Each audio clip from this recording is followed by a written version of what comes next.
Do your characters look too similar? Maybe your faces change slightly each time you draw them inside of your comic. Maybe you just don't have a really strong silhouette. Readers should instantly be able to identify your character in whichever panel that they're in. So let's talk about your character's recognizability. Here's a game that you can play right now inside of your head.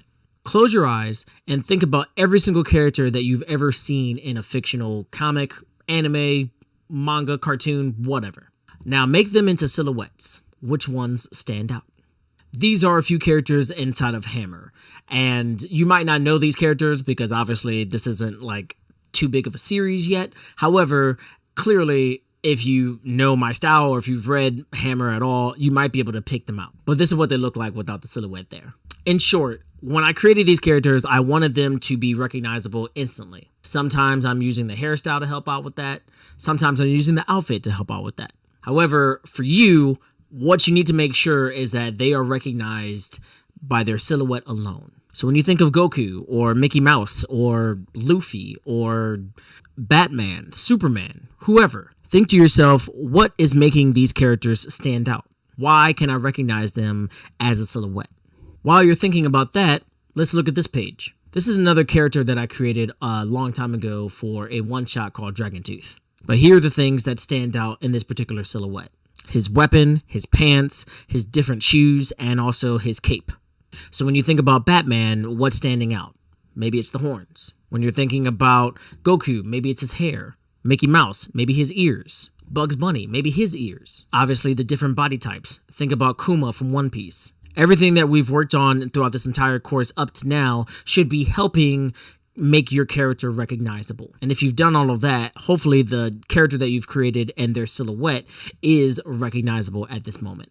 But if it isn't, then here's a good way of making sure that your character is going to stand out. These elements actually help make your character more recognizable. I've already talked about the different hairstyles. I've already talked about maybe having a hat, but also the outfit that they're wearing. Just like Vegeta and his long shoulder blades for his armor, this is something that is recognizable.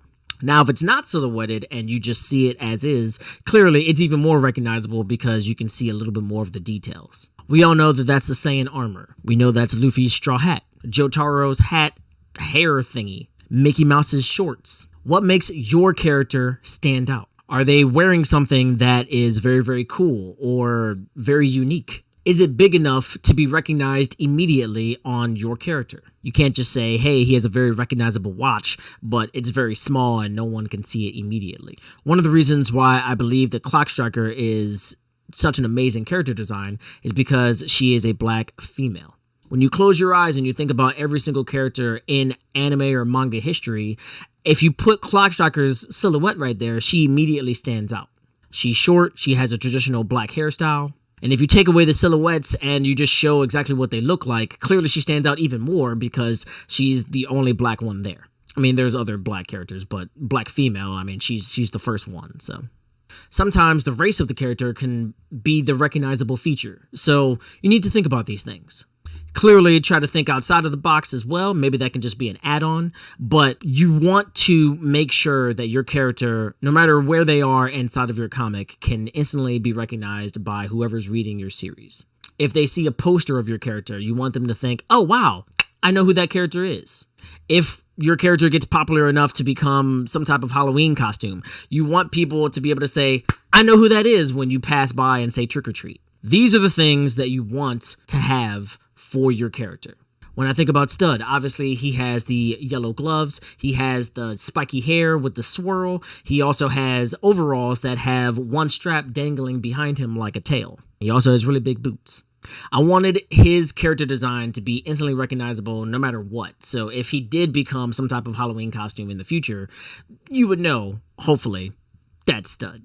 I'm going to be talking about clothing in the next video. However, these are some things that you can practice. Hopefully, you've sketched out your character a bunch of times. And if you have, then you started to realize, I really like this. I don't like this. I should change this. I should make this bigger. I should make this smaller. Hopefully, you've had these thoughts as you've been drawing your character. Maybe you've been experimenting and started to think, okay, well, if he has a pineapple-shaped body, maybe I can make his hair look like the leaves of the pineapple. Or maybe if he has a TV-shaped body, you can make his ears look like antennas or whatever.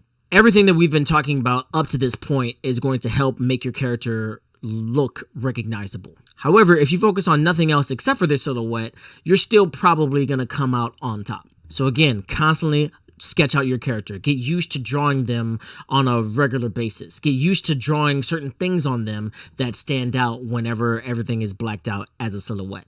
And the more you do that, the better you'll get, and hopefully the more recognizable your character will be. In the next video, we're going to be talking about clothing. Stay tuned.